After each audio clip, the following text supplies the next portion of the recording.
మా బాబాయ్కి పొట్ట వచ్చిందంట. కెమెరా ఆన్ చేస్తే చాలు అంటే ఇదిగో కెమెరా ఆపేవనుకో కెమెరా తీసుకుని అడిగిపో బాబాయ్ వీడియో తీస్తున్నా అని చెప్పి ఆపా. బాబాయ్ వీడియో తీస్తున్నాడు.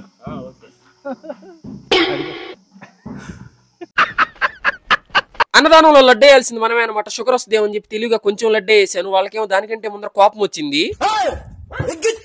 విలేజ్ లో అయితే ఇలా నేచురల్ గా బ్యూటిఫుల్ గా ఉంటారు అనమాట మా చెల్లిలాగా. అదే టౌన్ లోనో సిటీలో అనుకో వాళ్ళు తీసే మేకప్ తో ఇంటి పైకప్పులు వేసేయచ్చు. కరెక్ట్.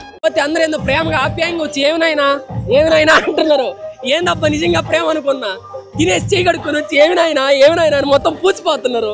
చూడు టీ షర్ట్ మొత్తం గబ్బు చేసిపారు నువ్వు. మీ కష్టం పగవాడికి కూడా రాకూడదు గురుగారు. విలేజ్ లేడీస్ తో అసలు పెట్టుకోకూడదు. వీళ్ళు తలుచుకుంటే నాగల చవితిని కూడా నేషనల్ హాలిడే చేసేయగలరు. నాకేమో మా బాబాయ్ గుగ్గులు పంచరా అని చెప్పి చేతికి ఇచ్చాడు. అయ్యో అదరగాలిపోతున్నాయి. నేను చేతిలో పట్టుకోలేక మా పిన్నమ్మ చేతిలో పోసాను. ఆమె చేయగాలి నా మీద ఇసిరేసి పేల్ చేసింది నాకు. ఇది మొత్తం లాంగ్ వీడియో చేసి ఉంచాను. ఈ షార్ట్ ని లైక్ చేసి లింక్ మీద క్లిక్ చేసి వచ్చేయండి. నవ్వుకుందాం. ఉంటా బాయ్.